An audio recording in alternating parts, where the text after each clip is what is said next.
Hello everyone, welcome to my class. I'm Janisha from Department of Commerce, St. Joseph PU College, Vijayapur, dealing with economics subject.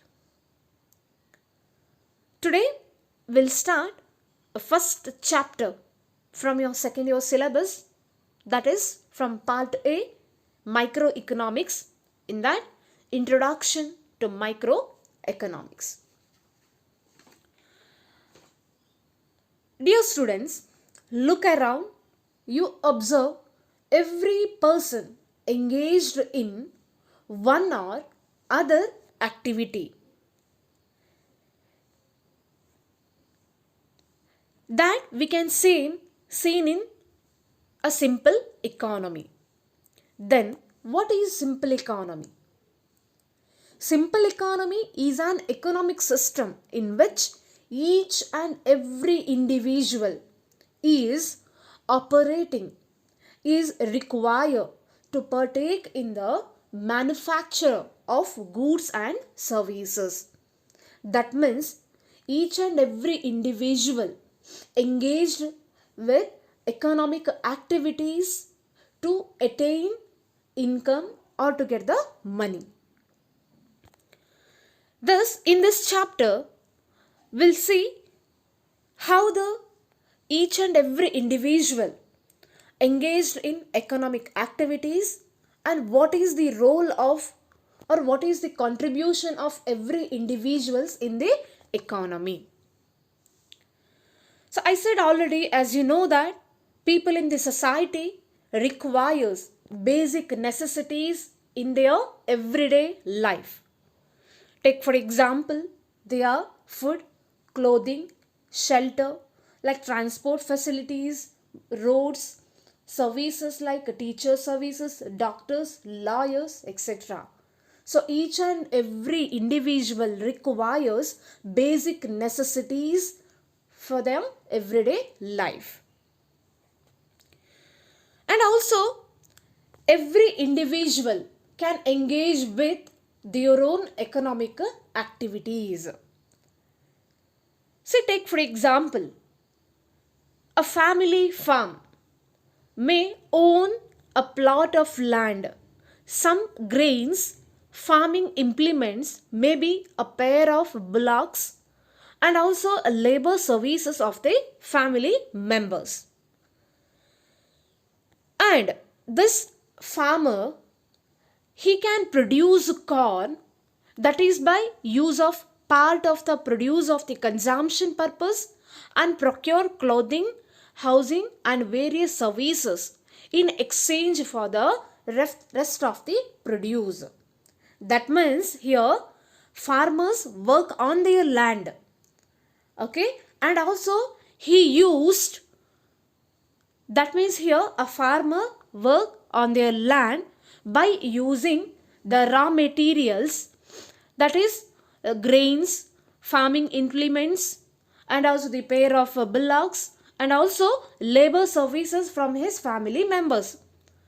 And what he produce, take for example corn, if he produced corn, then part of the production or part of the produce, that is for consumption purpose, and also and some production from the corn, so that is for the purpose of a market. That means, so part of the things he consume and his family, and remaining for his income generating activities. That means here, so every individual, I said already, every individuals engaged in the economic activities by his own way, that is for his self consumption as well as to fulfill his desires and earn income. And take for example another one, a weaver. Weaver may have some yarn, some cotton and other instruments required for weaving clothes. So these are what raw materials, yarn, cotton and some other instruments. So these are all the raw materials for weaving the cloth. Similarly, The weaver can get the goods and services that she wants in exchange for the cloth she produces in her yarn. So, like that, weaver also engaged in economic activities. Similarly, so weaver can also engage in economic activities. That is, by getting the goods and services that he wants to exchange, and instead of that he receive money, and in that money he will fulfill his wish or desires. And like that, another one individual, that is a teacher. The teacher in the local school has the skills required to impart education to the students. Some others in society may not have any resource excepting their own labor services. So for that situation, so teacher can earn some money by teaching the students in the school, and also use the money for obtaining the goods and services that she wants. That means each and every individuals in the society, either it is a farmer, he should work on their land, laborers work in the industry, the doctors treat their patients, the clerks work in the office, the teachers teach in schools and colleges, and so on. So like that, each and every individuals engaged in the economic activities. Thus, each of these decision making units can produce some goods or services by using the resources. The laborers also can try to fulfill her needs by using whatever money she can earn by working for someone else. I said already, so laborers, they can work in the industry or under some others company, and instead of that he will earn income, he will earn money, and in that money he will fulfill his wish. Thus we can say that in the society each individual can thus use her resources to fulfill her needs. So this is what the idea of a simple economy. People work because to get income, and also in that they can buy goods and services to satisfy their wants. Besides this, they work to satisfy their other needs, which form the comforts and conveniences of a life. And the basic necessities of life are food, clothing, and shelter. Such income generating activities are called as economic activities. So I said already, so income generating activities are what? Economic activities. So this economic activities are helpful to fulfill their basic necessities.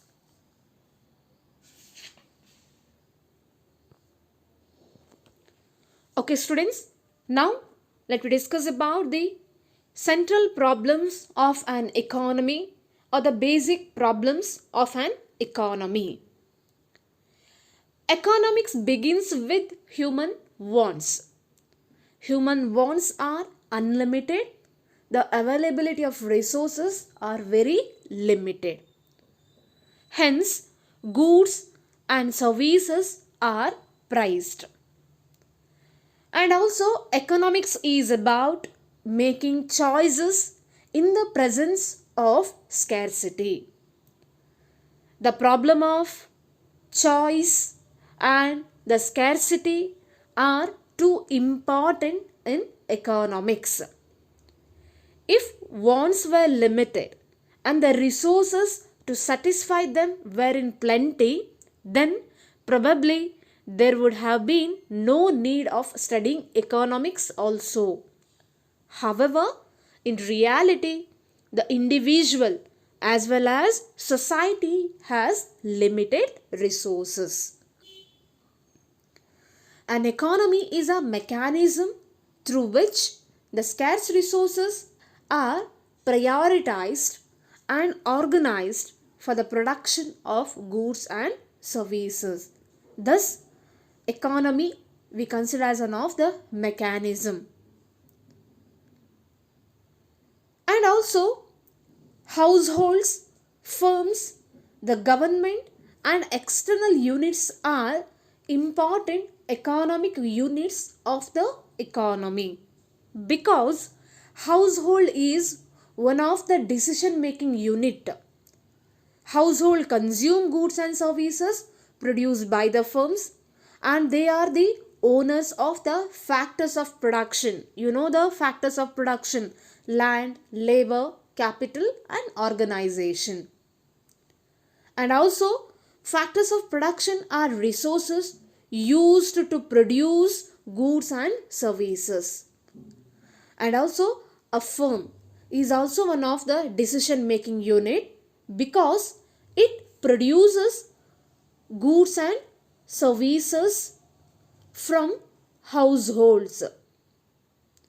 And also, a firm is also and a firm is also a decision making unit, because it produces goods and services. To produce these goods and services, firms buy factor services from households.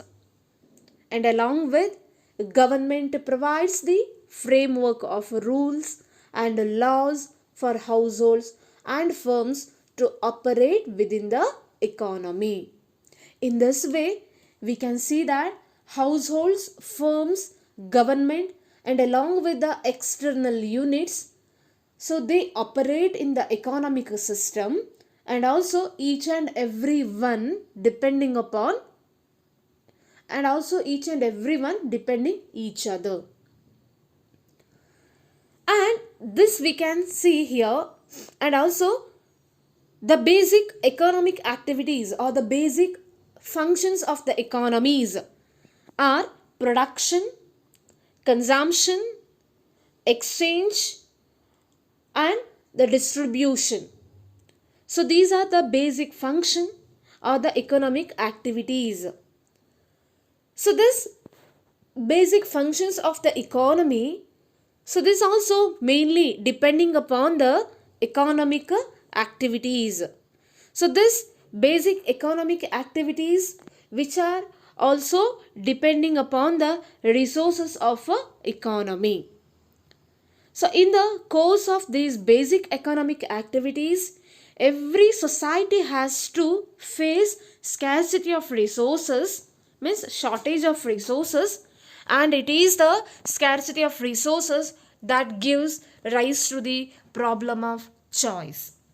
I said already, for the production of goods and services, it requires a proper resources. Yes, or to fulfill the demand of consumer, or to get the things for the consumers, then again the resources is required.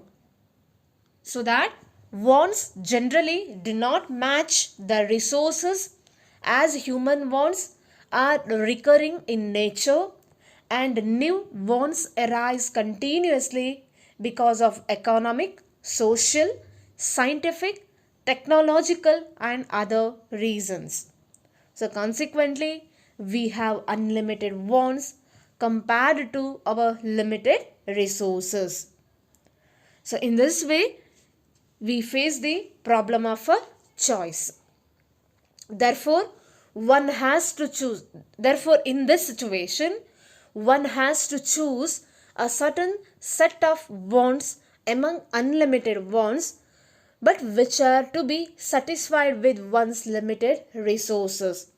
And also, in economics, this very problem of choice making is called as economic problem.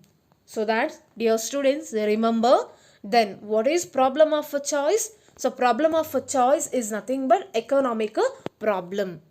In briefly, the problem of a choice arising out. How the problem of a choice arise? So that is simple. The problem of a choice arising because of the limited resources and unlimited wants. So this is only the economic problem. Scarce resources of an economy have competing usages. For this reason, every society has to decide on how to use its scarce resources.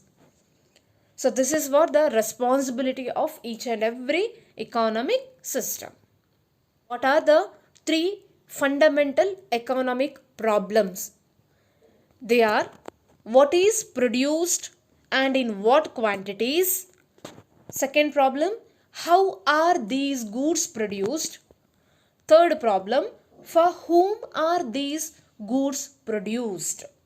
So these are the three fundamental or the basic economic problems.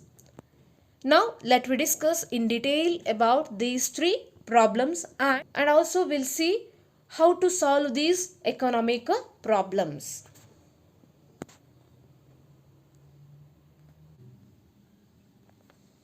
Now we'll discuss about in briefly first one, what is produced and in what quantities. That means what to produce. As you know that our resources are scarce, an economy cannot produce everything in infinite quantity. And every society must decide on how much of each of the many possible goods and services it will produce. Whether to produce more of food, clothing, housing, or to have more of luxury goods, whether to have more agriculture goods or to have industrial products and services, whether to use more resources in education and health or to use more resources in building military services, whether to have more of basic education or more of higher education, whether to have more of consumption goods or to have investment goods like machines or capital goods which will boost production and consumption tomorrow. So like that, so all these decisions can be done by the society. So what goods are to be produced and how much is to be produced, which depends on the economic system of the country. And also it depends on the wisdom of the planners in a centrally planned economy, on market forces of the demand and supply in a market economy, and on both the planners and market forces in a mixed economy. So in this way we can came to know about what to produce in more number of quantities. And second one, how are these goods produced or how to produce? The problem of how to produce is a problem relating to choice of technology, and it is a crucial issue in all the economies. Every society has to decide on how much of which of the resources to use in the production of each of the different goods and services. Whether to use more labor or more machines. And also you know that there are two techniques of the production.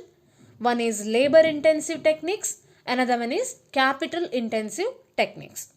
So labor intensive technique is nothing but in which more labor is used in production than capital, and capital intensive techniques in which more capital or machines is used in production than the labor.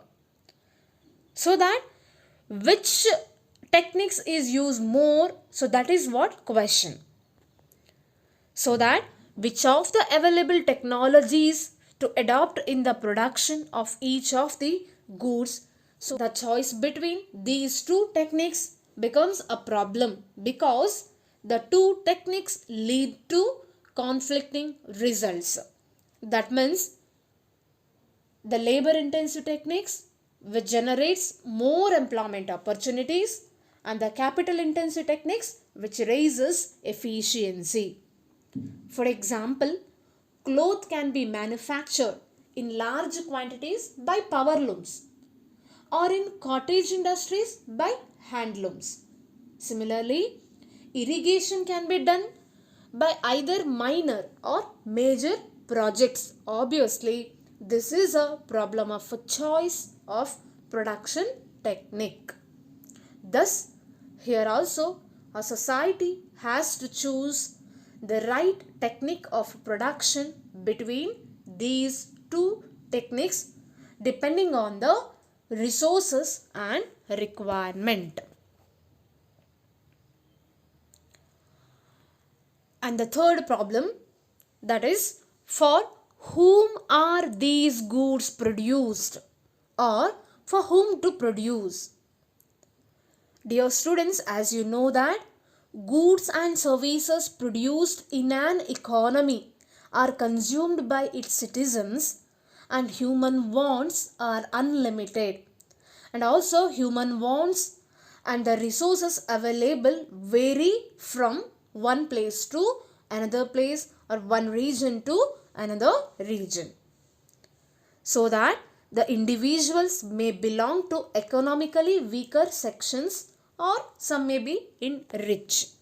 Thus, who gets how much of the goods that are produced in the economy? How should the produce of the economy be distributed among the individuals in the economy? So these two questions will arise, that is in the third problem. So that here we came to know about who gets more and who gets less, whether or not to ensure a minimum amount of consumption for everyone in the economy, whether or not elementary education and basic health services should be available freely for everyone in the economy. So such things we came to know about, that only we can distribute the goods to a particular weaker section of the society. Therefore, the important question is, for whom are these goods be produced? This question leads to the problem of distribution.